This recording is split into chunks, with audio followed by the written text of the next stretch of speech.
بسم اللہ الرحمن الرحیم اللہم صلی علی محمد و آل محمد۔ ہر مسلمان کے لیے اسلام کو جاننا ضروری ہے، اور اسلام کو از روئے بصیرت جاننا کہ اس عنوان کے تحت ہر انسان کے اوپر لازم ہے کہ وہ اسلام کی شناخت پیدا کرے، اسلام کی معرفت پیدا کرے۔ اسلام کے اندر جو چیزیں آتی ہیں اس میں اصول دین بھی ہوتے ہیں اور فروع دین بھی ہوتے ہیں۔ فروع دین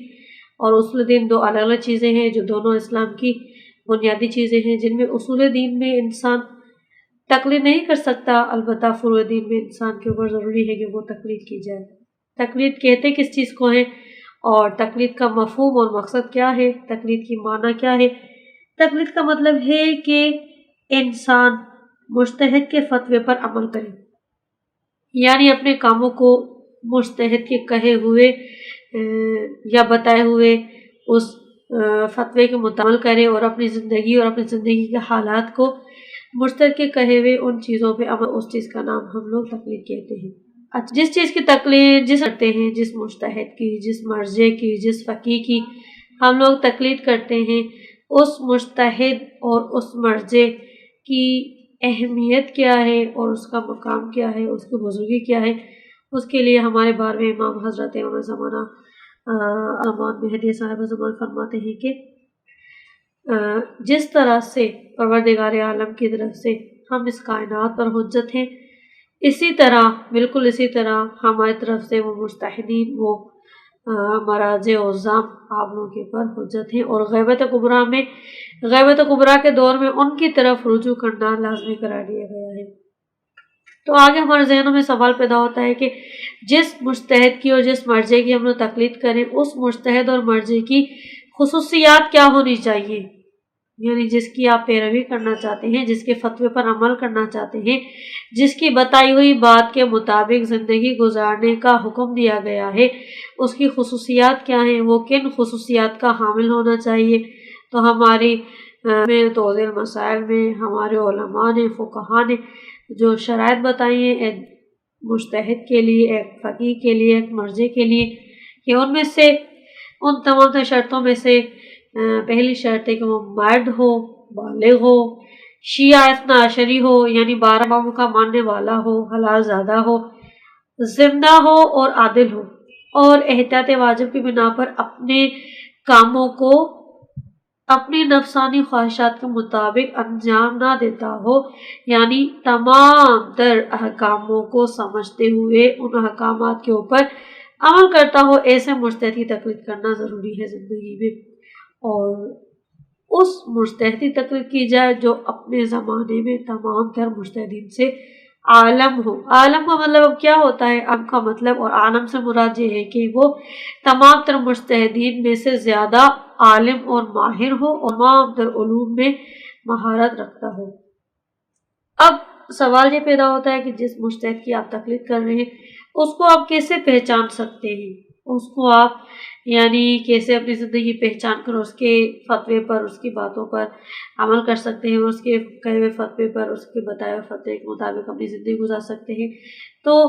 مجتہد کے پہچاننے کے بھی کچھ احکامات ہیں، کچھ طریقے بتائے گئے ہیں کہ سب سے پہلا طریقہ ان میں سے یہ ہے کہ انسان خود اس مجتہد کو پہچانے، یعنی انسان کے اندر اتنی صلاحیت ہونی چاہیے کہ وہ اس مجتہد کو پہچانے۔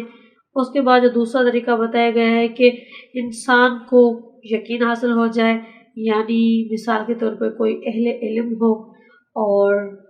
جو مجتہد کو پہچانتا ہو، جو مجتہد عالم کو پہچانتا ہو، وہ آپ کو بتائے اور آپ کو اس کی بات پر اطمینان بھی آ جائے، اور آپ اس کی بات پہ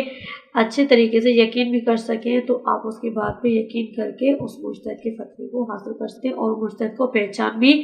سکتے ہیں۔ اس کے علاوہ اور جو کوئی طریقہ ہے مجتہد کو پہچاننے کا، وہ یہ ہے کہ دو عادل شخص گواہی دیں، دو عادل بھی ہو، عالم شخص گواہی دیں جو خود عالم ہو، اور مجتہد کے فتوے کو بھی وہ لوگ حاصل کر سکیں اور مجتہد کے بتائے ہوئے چیزوں کو بھی وہ جانتے ہیں اور خود مجتہد کو پہچانتے ہوں، کہ جن کے قول پہ آپ کو یقین آ سکے، آپ اس کے اوپر بھی یقین کر سکتے ہیں۔ اور اس کے علاوہ جو ہمارے پاس آخری طریقہ بچتا ہے وہ یہ ہے کہ اہل خبرہ کا گروہ،